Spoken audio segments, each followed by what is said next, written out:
All right, everyone, welcome to another GoLab session. We have for you the last talk of the night, or the day, wherever you are, which is called CLIPSGo, an expert shell system for Go with Kris Raney. Let's go ahead and bring on Kris really quickly before we watch the video, and then we can go ahead and start it afterwards.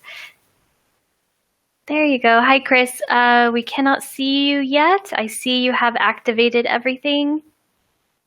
We can't see you though. Oh, all right. I hope you all understand. We have some technical difficulties from time to time. There you are, Kris. I see you now. Hello, everyone. Hello, and welcome to GoLab. We're happy to have you. Thanks for having me. Absolutely. So everyone, let me tell you a little bit about Kris before we get started. He is an accomplished software engineer, currently serves as a distinguished engineer working as a cloud architect on the Ixia Labs team, where he launched the Cloud Lens service. He's been instrumental in introducing cloud technologies and practices across several teams and products. Prior to his current role, he was Director of Software Engineering with Breaking Point Systems, which was acquired by Ixia in 2012, where he was one of the original architects of the Breaking Point product family, having been with the company since its inception in 2005. Kris has more than 20 years of industry experience, specifically in security and telecommunications, having held positions at Mirage Networks, BMC Software, and Alcatel. Mr. Raney holds a computer science degree from Texas A&M University. And about this talk, it's all about how CLIPS is a library for developing expert systems. CLIPSGo makes it available from Go. This talk will give an introduction to expert systems in the CLIPS expert system shell, and then we'll give some details on how to use it. Expert systems are a form of AI that aim to replicate human decision-making using a collection of rules. Expert system shells provide the underlying components to build expert systems. CLIPS is a mature and full-featured open source shell, and CLIPSGo is an open source project that makes it available for use by Go developers for integration into their products. If you think an expert system might be useful to you, or even if you wonder if it might, this talk will help to answer that question. And following that, we'll walk through a practical example of how it works and integrates with a Go application. So without further ado, let's go ahead and enjoy the talk, yes? Sounds good. Thank you, Kris. All right, and just a gentle reminder to all of you watching, please, if you have any questions for Kris, I'd like you to direct them to the Q&A chat. It's the one with the question mark on it, and we'll save those questions to be answered at the end live. Thank you so much and enjoy.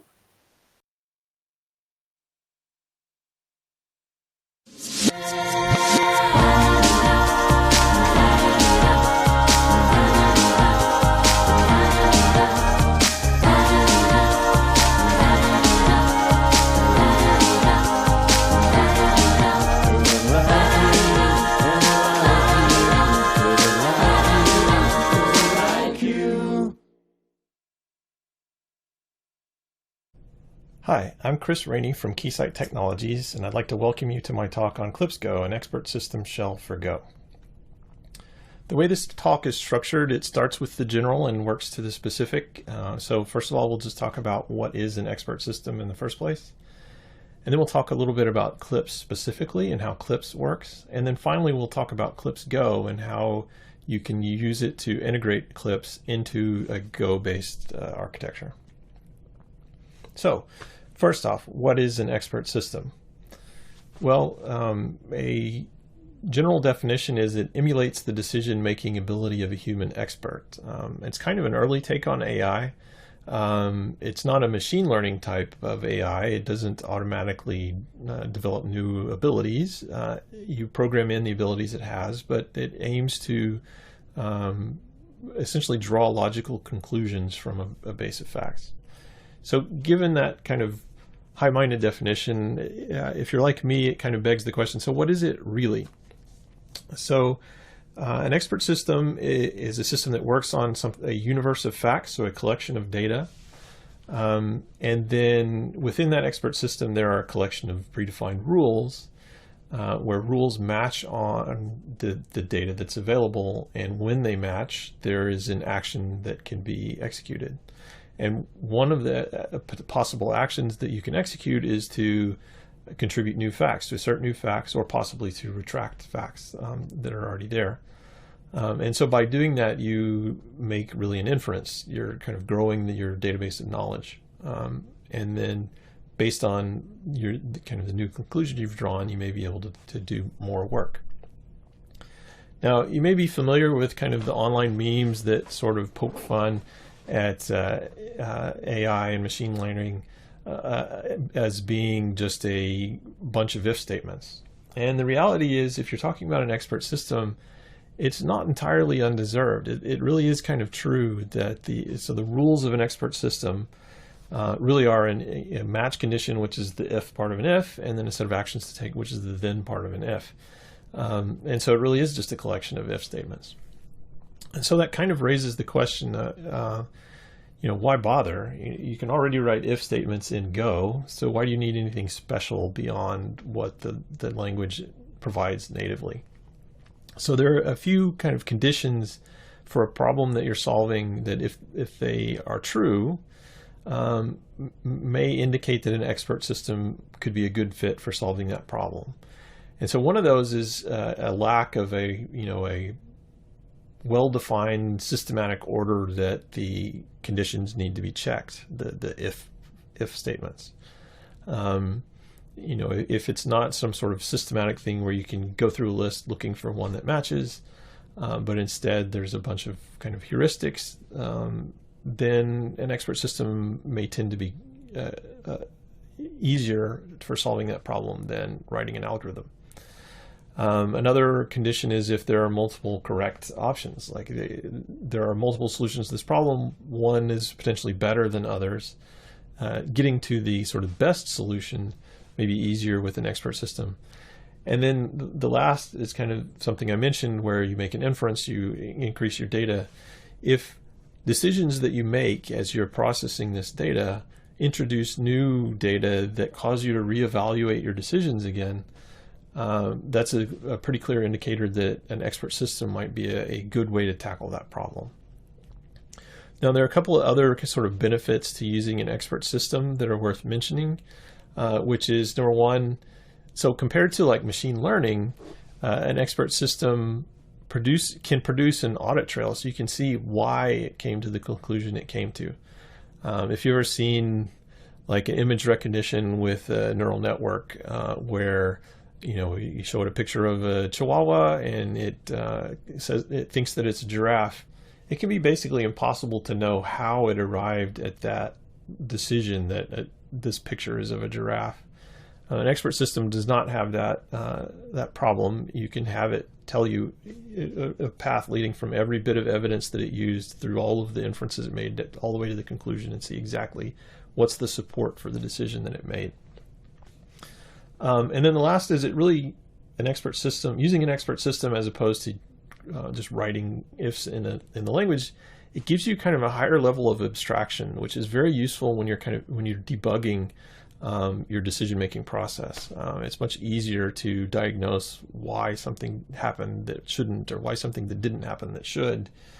So the way that the expert system achieves this is primarily through something called the Rete algorithm. So this is an algorithm that is involved in evaluating the rules, and its main job is to build the agenda, the list of rules that actually match things that are true and could now be fired. And so the Rete algorithm, first of all, builds that agenda in the first place, given the data that you have, and it's efficient about doing that. And then kind of the most important part is if, as part of executing your action, you introduce new data, or you change data, or you remove a fact that was present, the Rete algorithm is particularly efficient in taking that new bit of data and determining which of the rules are now affected. So maybe it was on the agenda, but it needs to drop off. Its conditions no longer match. Or maybe it's a rule that wasn't matching before, but a new fact has come to light and now it does match, and so it should be put on the agenda. The Rete algorithm makes that process very efficient. So for a given project, if you decide to use an expert system, the next question is how to implement it. So obviously one option is to just start from scratch and implement your own expert system. But there's a lot of work there that is not actually necessary. There are some off-the-shelf implementations that you can use. These are generally packaged into something called an expert system shell, where a shell provides like an interpreted language for interacting with the expert system. And so the question then, when you choose which expert system shell to use, one thing you have to ask is whether you want to do backwards chaining or forwards chaining. So backwards chaining essentially means that you're taking a conclusion that you would like to evaluate, and you're going in reverse, seeing if you can find evidence that supports it. So you might have some known conclusion like, does the evidence support a diagnosis of cancer? And then you're looking for things that would support that, and for some of those you might look for things that support, go back multiple steps in order to build this evidence for or potentially against whatever the conclusion is that you're trying to evaluate. So the one example of an expert system shell for that I'm aware of is Prolog. It seems to be, as far as I could find, the only instance of a backwards chaining system. So if you're trying to do backwards chaining, Prolog's probably your choice. If instead what you have known evidence, and then you're trying to see what conclusions can be drawn from that evidence, so that becomes forward chaining, there are a collection of shells to choose from. CLIPS is one. I'll list a few other options here: Jest, Drools, and Shine. These are actually all derived from CLIPS, so they have a very similar feel and structure to CLIPS. Jest and Drools are two systems that really kind of adapt CLIPS to fit into a Java environment. And then Shine is one from the Jet Propulsion Laboratories. It's a little different. It doesn't have a free license. It's a commercial license, and it's not entirely clear whether that can be obtained currently today. So if your implementation language you want to integrate with is Go, especially with CLIPSGo now, CLIPS is probably the best choice for that integration. So let's talk a little bit about CLIPS itself. So how does it work? How is it structured? So CLIPS, being an expert system, works on a universe of facts, and so there are structures in it that are specifically called facts. There are really two variants of a fact, or you could make the argument there are three. The first variant is something called an implied fact, and the thing that is implied in that statement is actually the structure of the fact. And really, an implied fact is effectively just a list of data elements, and so the meaning of it is implied in the ordering of it, and you can just kind of create one in an ad hoc way. It tends to be not that great for doing a more production, like real expert system. So the second variant is the one you're more likely to use long term, and that's called a template fact. So the template in a template fact is really a definition of what data is in that fact, and it's logically basically equivalent to the concept of a struct in Go. You define a type and a set of fields that are in that type, and you can put restrictions on what data types those fields can store and what values they're allowed to have. And so effectively it's a struct. So the field, what would be a struct field in Go, in CLIPS is referred to as a slot. And then there's one sort of nuance, it's kind of a language nuance. There's a type of slot called a multi-slot, which really just means it's still a field, but it's a field that stores a list of items rather than a single item. So you can see an example here on the right of a definition of a template called expert system, and then some slots that template has, so name, license, language, and so on. And then following that, an assertion of a fact based on that template and with values for those fields. So the third variant I mentioned, it's not in CLIPS really referred to as a variant of fact, it's its own thing. But it kind of is a variant of a fact. So there's something called the CLIPS Object-Oriented Language, or COOL, which so the fundamental language of CLIPS is really kind of a procedural language. And so this is an add-on to that provides more of an object-oriented structuring for how you build your data. So that contains something called a class, which is what you think it is, and actually it's essentially pretty much identical to a template definition with a couple of adds. One is there's an inheritance hierarchy, so you can sort of build inheritance into it. And the other is that it has methods, so you can have methods that operate on instance data. And then, so an instance of a class is called an instance. It's essentially the same thing as a fact. You can do all of the same things with an instance that you can with a fact. And on top of that, it has methods, which it gets from the class definition. And of course, so those can be inherited and so on. So given a collection of data that's defined as either facts or instances that have been created, you have within CLIPS a rule. And so you can define rules. Each rule has a left-hand side and a right-hand side. If you look at the example here, kind of the top of it is the left-hand side, sometimes abbreviated LHS in the documentation. And it's made of a list of what are called conditional elements. That's really the clauses of your if statement.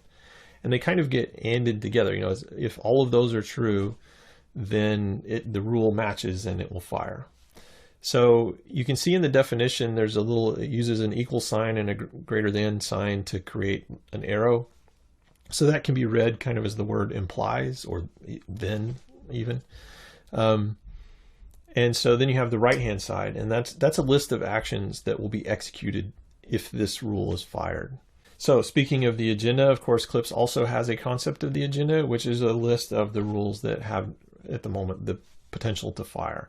So those are a rule that is matching and could potentially fire is called an activation. It goes on the agenda. If nothing happens that causes it to be removed from the agenda, eventually it will reach the top and fire. And so those goes onto the agenda in salience order. So salience is the word, the CLIPS word for really the priority of a rule, and it implies the ordering. Okay, so I have an example of using CLIPS on a kind of a small problem, which I'll now demonstrate. So I have here an example. For this example, I've created a fairly simplistic expert system that attempts to decide for a given programming project whether it's an expert system candidate, and then, assuming it is, which expert system shell it should use. So in order to do that, I'm defining a class here called expert system that's going to represent the possible expert system shells to choose. That's of type user, which means user defined class, that's the common base class to anything you create until you subclass your own things. And it'll have in it a slot for license, which could be free, commercial, or dubious for ones that may not be available. And then a multi-slot for languages, meaning it could support multiple different languages. And so there'll just be a list of languages here. Then for that class, I define a message handler called add_go_support, which will, when called, send a message to that instance. So the methods of an instance in CLIPS are called messages. It's kind of the Objective-C concept of a method. So it sends the message put languages and passes in what the languages currently contains, so self languages, plus Go. And this create function call is basically aggregating those into a list and storing it. So it aggregates them and stores that as the languages for this class. So then I define another class called project, which represents a programming project, which may or may not need an expert system. This also is a user-defined class. And we have a slot for logic, which says it's algorithmic or nonlinear. Defines a list of languages that are in use in that project with the default of Go, of course. And then there are a couple of fields for whether it is, in fact, an expert system candidate that starts out as undecided, and what is the preferred shell, which starts out as nil.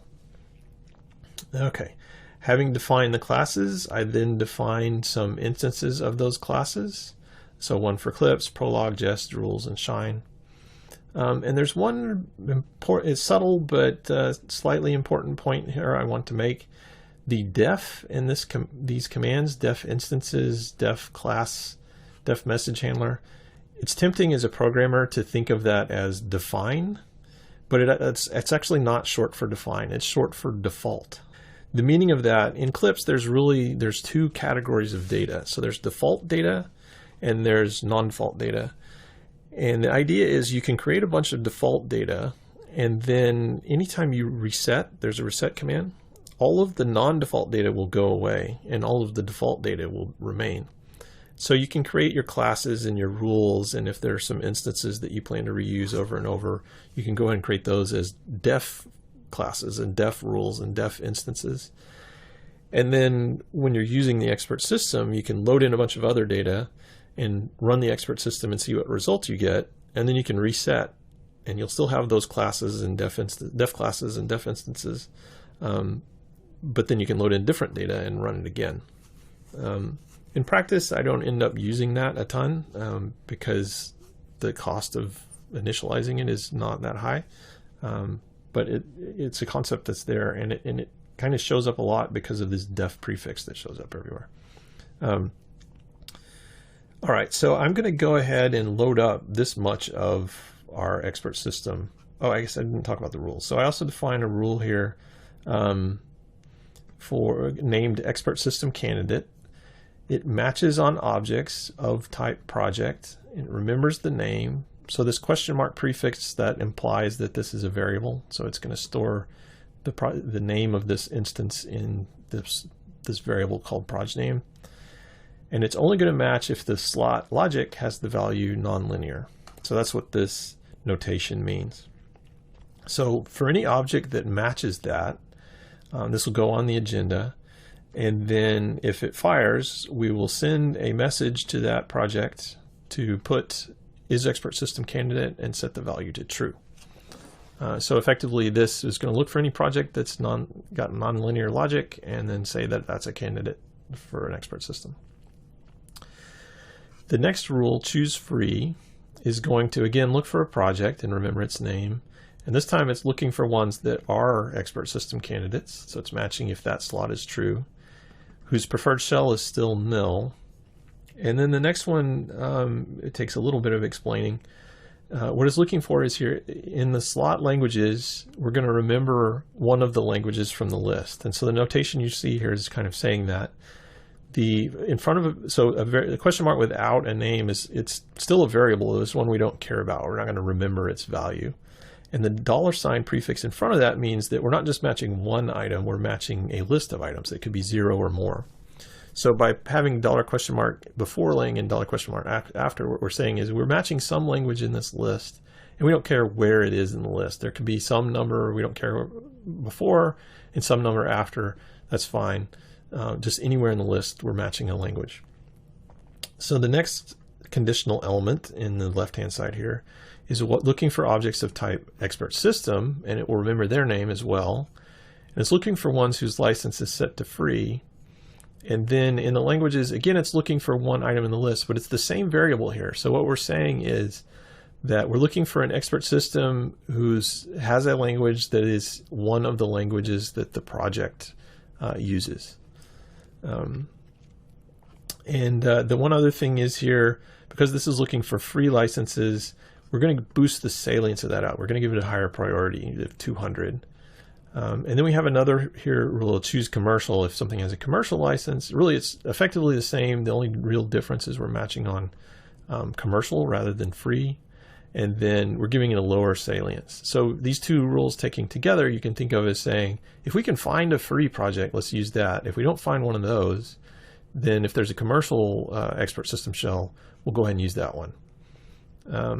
So again, in each of these, they've remembered the expert system shell's name, and they put it as the preferred shell if they fire as a rule. All right, so I'm going to go ahead and load that up into Clips. And this kind of brings up an important point. So CLIPSGo includes with it a command called CLIPSGo, which is an interactive shell.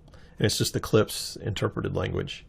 So in order to load a file into Clips, the command is batch star. You just give it the file that you want to load. and it loads that file. And now I can do things like list def classes, and this is a case where knowing that def does not mean define, it means default, is important because it helps you to guess what the name of that command is. So I'm going to list the def classes, and you can see the one in all caps, these are the kind of the built-in classes, and then you can see my expert system class and project class. If I list instances, one thing that might be surprising is that the ones that you saw there aren't present yet, and that's because I haven't reset yet. I've got to reset it so that the defaults get all loaded up. And now I can do instances, and you can see we've got Clips, which is an expert system, Prolog, Jest, Drools, and Shine, all the ones that were def instances. So with kind of the basis of this expert system set up, we'll look at some of the things we can do. What I want to do is create an instance of project called foo, and this will be just a Java project. So I'm going to create that just by pasting that in. And I'll go ahead and create another one, which is a project that uses Go and JavaScript as languages. So having created those instances, they'll show up here. And now we can take a look at the agenda. And you can see that there are a couple of rules, or really there's one rule that matched, but under two different cases. So this expert system candidate is matching both the bar instance and the foo instance, so it shows up in the agenda twice. And I mentioned early in the talk that using an expert system shell gives you kind of a higher level ability to debug, and this is partly what I'm talking about. You can easily look at the agenda, and what I want to do is set up a watch on rules so I can see rules fire when they fire, and I'll watch on messages as well, so I can see when a instance gets sent a message. And so what I'll do is run, and in this case I'm not going to let it run to completion. I want to kind of step through it, so I'm going to run one rule off of the agenda.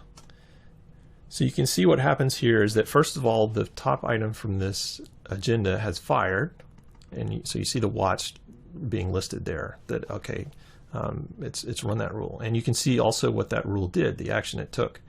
It sent the message put as expert system candidate, it sent it to instance bar and set it to true, and then you can also see the kind of the return from that message. So if I look at instances, you can, well, so the instances I guess haven't changed, but so I can do a send bar, send a message to that instance. I can send a print, and it will tell us what it's set to. So you can see here, okay, the watch on the message that it sent print, and now you can see what the print output. Bar of type project, and here are the fields. Logic is nonlinear, languages are Go and JavaScript, and now is expert system candidate is now true. The preferred shell is still null, but we haven't finished running through. Now if I look at the agenda, there's still one for expert system candidate on foo, so I'll go ahead and run that one, and you can see that it is setting is expert system candidate to true.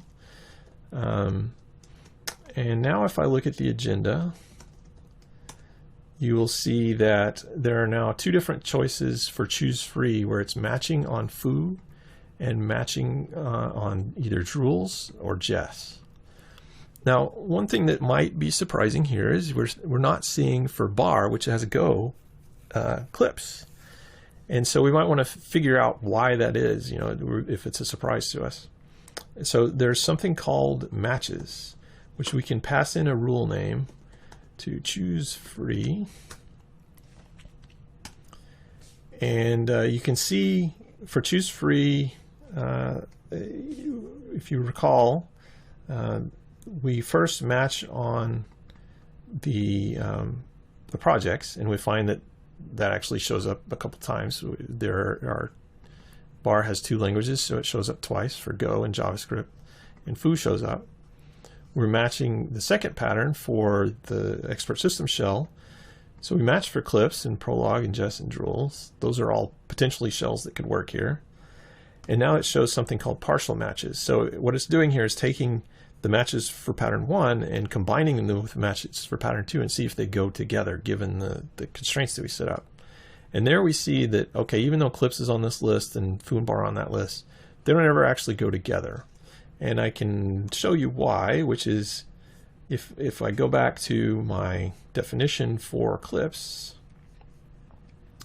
you can see I didn't list Go as a language. So before CLIPSGo, Go was not a language that was supported by Clips, but it is now. So let's go ahead and use our message handler here, add Go support, and say send to Clips, add Go support. So it calls add Go support, and that ends up doing a put language that adds Go to the list.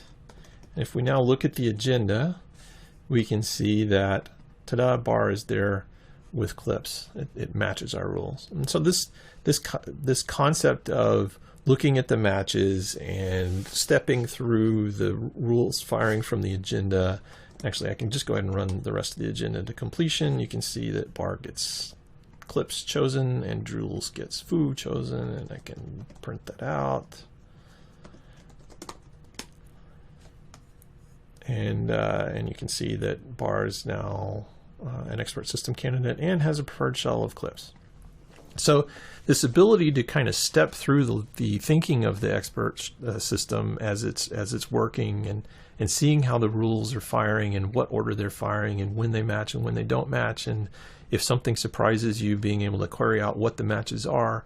This is that high-level debug that I was talking about. So if you think about doing this versus if it was all implemented in Go, this logic, and this is when it's simple enough, you really could just implement it as algorithm. But even so, with this simple one, you'd be stepping through a lot of iterating over lists, and there would be a lot of kind of tedium of working with the debugger to figure out why it's not doing what you expected it to do, compared to a very kind of high-level interface access by using the expert system shell.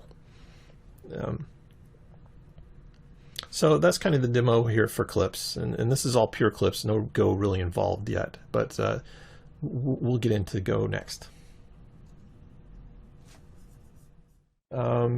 So Clips is really useful for building the expert system, but as soon as you need to get your data parsed from some file format or query it out of a database, or you need to do some kind of complex math operation on it, or really any kind of general programming task like intersection and union of sets, or it could be anything, those kinds of functionalities can be very tedious and difficult to implement actually in the Clips interpreted language. So it's even intended from the Clips documentation that for those kinds of things that you would want to integrate with another language. Clips is actually old enough that the documentation mentions Fortran and COBOL as a suggestion for languages you might want to use. But this is, the GoLab conference, so clearly I would expect everyone here would like to implement it in Go, and certainly I would. So the way this integration works with Clips, between Clips and Go through CLIPSGo, it can really go in two directions, or both at once, or in the same program. So the first direction is an integration from Clips into Go. So you can define a Go function, really any function you want to define, and you can add that to your Clips environment, and it becomes callable from Clips. And so when that function is called, of course, it'll be receiving some Clips native data types. CLIPSGo will use reflection to map those Clips native data types into the Go data types of your function, whatever they are when you declared it. And so if it's a simple type like an integer or so on, it'll do the simple conversion, but it's even capable of interpreting or turning lists into, Clips lists into Go slices or structs, taking the slots of an instance and filling them in as values of struct fields. So really take care of that on the way in. And then when you return data from your function, CLIPSGo will treat your return arguments list as a list. It's if the last item in the list, if it's of error type, and if it's non-nil, then Clips will throw that as an error, or CLIPSGo will throw that as an error in Clips. And the rest of the arguments If there's only a single remaining argument, that would be returned as a single item. If there are multiple, it will turn that into a list and return the list as the result from the function in Clips. So the other direction for integration is from Go to execute actions in Clips. And so CLIPSGo also enables that. There are references in Go to Clips concepts, so class, instance, template, etc. If you create one in Clips, you can get a reference to it in Go. And in fact, if you create it from Go, you will automatically get a reference back. And you can operate on that reference to like get slot values out of an instance or set a slot value or so on, any of the natural operations for that Clips construct. Then also you can, one of the more important things that you would be doing between Go and Clips for building an expert system is passing data, which you can do. And there's really kind of two variations on passing data. One is more low level, the other is high level. For example, Clips has a function called the val where you can pass in a string. It will interpret that as a statement in the Clips interpreted language and then return the result. Well, because it's an arbitrary string, the return value from that could be any type. And so in Go, sort of the natural way to get that back is an interface. So it's unspecified type. And then you can typecast that and do whatever you need to do with it, which works. But can become kind of a very repeated boilerplate bit of code, like every time you make a call, typecasting, checking whether it's the right type, and so on, and can become tedious to work with. So there's a higher level interface provided that helps to avoid some of that more repetitive boilerplate coding. So there are two parts to it. First is insert. So when data goes into Clips, you can use insert, and CLIPSGo will do automatic type conversions. And then the analog on the other direction is extract. So here again, CLIPSGo will, even if you give it an instance of a struct, will use reflection to first of all see if there's a class defined in Clips that matches that struct.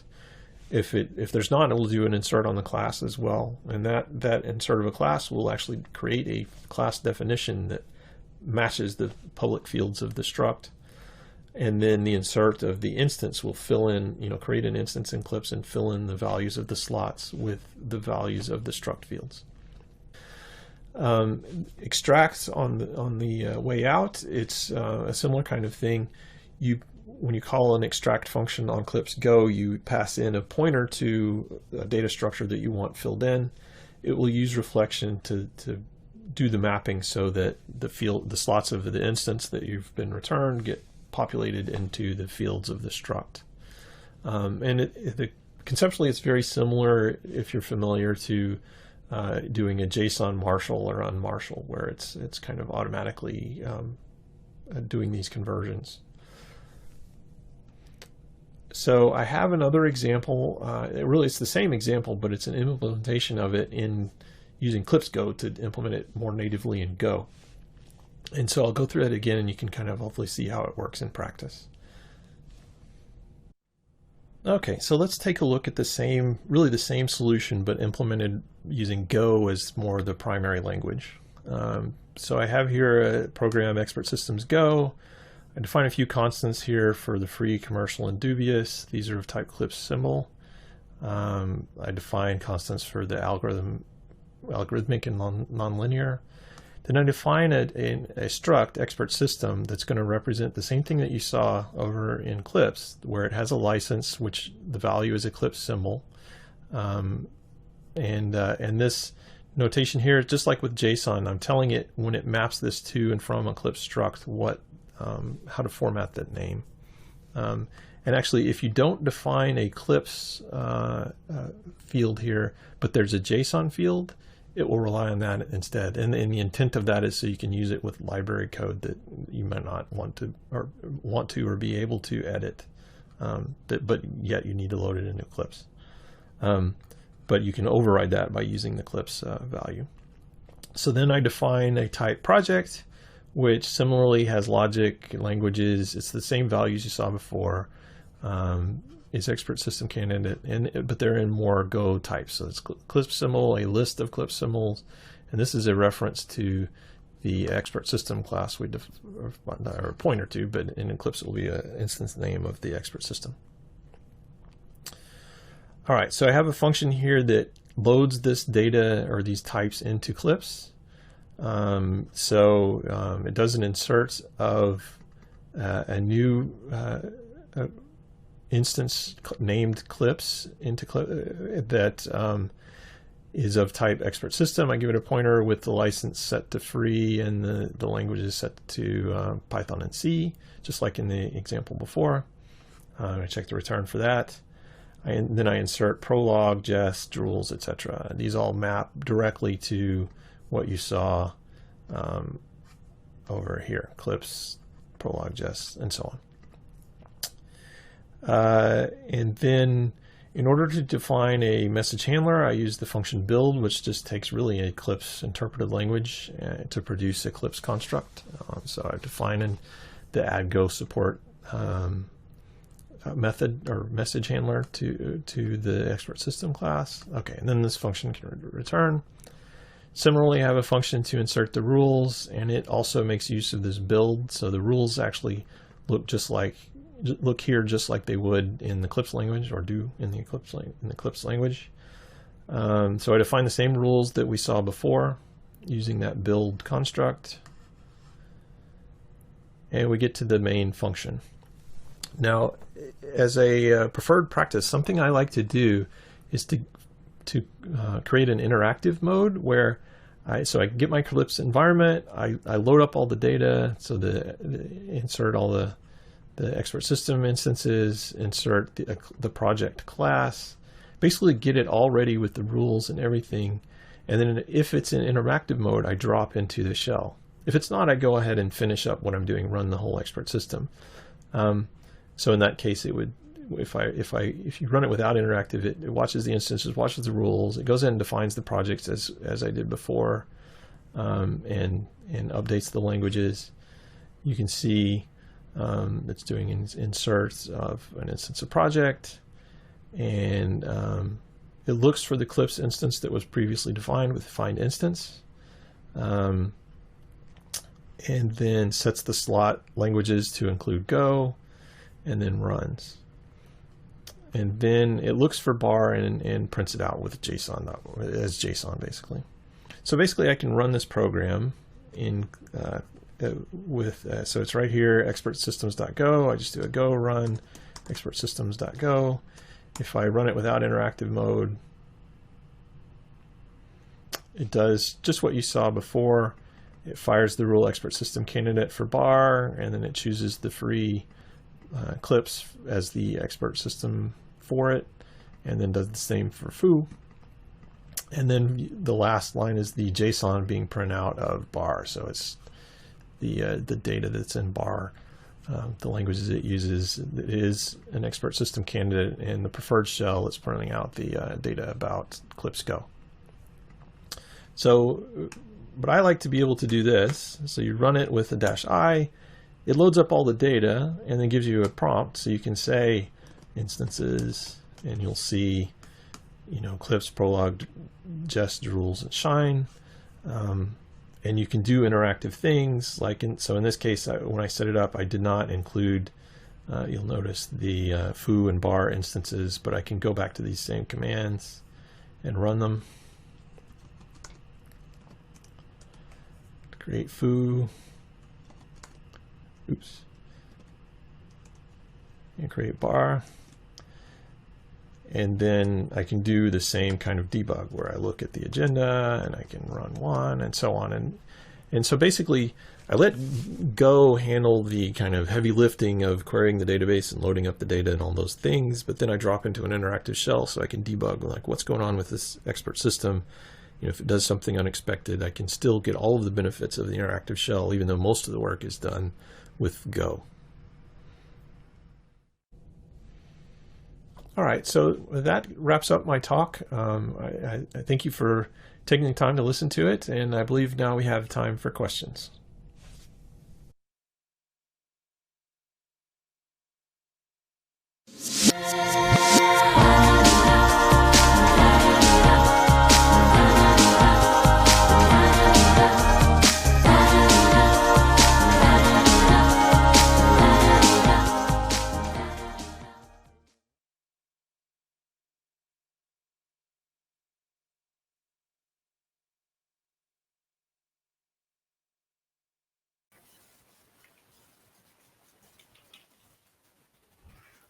Okay, we are here and we are ready to go live with Kris Raney for any and all questions you guys may have. So let's go ahead and bring Kris on. Hi, Kris. Hi. I'll give you a moment. Hey, thank you Hi. for your talk. And, on behalf of all of us here at GoLab, we're really happy to have you, even if it is virtually. Happy you could make it. Yeah, I only wish I could be there in Florence. Yeah, definitely. Well, today was a kind of a cloudy day, I think, so you're not missing too much. But of course, yeah, next year for sure. We hope to have you. Crossing our fingers for that. For sure. So before we get to the Q&A section, I just want to ask if there was anything you wanted to add from the video. The one thing I guess I missed is where to go. So if you're interested in CLIPSGo, it's on GitHub. If you want to see the more detail in the example that I gave, it's in the examples directory of that project, so you can take a look. Okay, cool. Do you think that for anyone who is in the room right now, you could link the GitHub, the Sure. repo? Thank you. Yeah, That would be awesome. Appreciate it.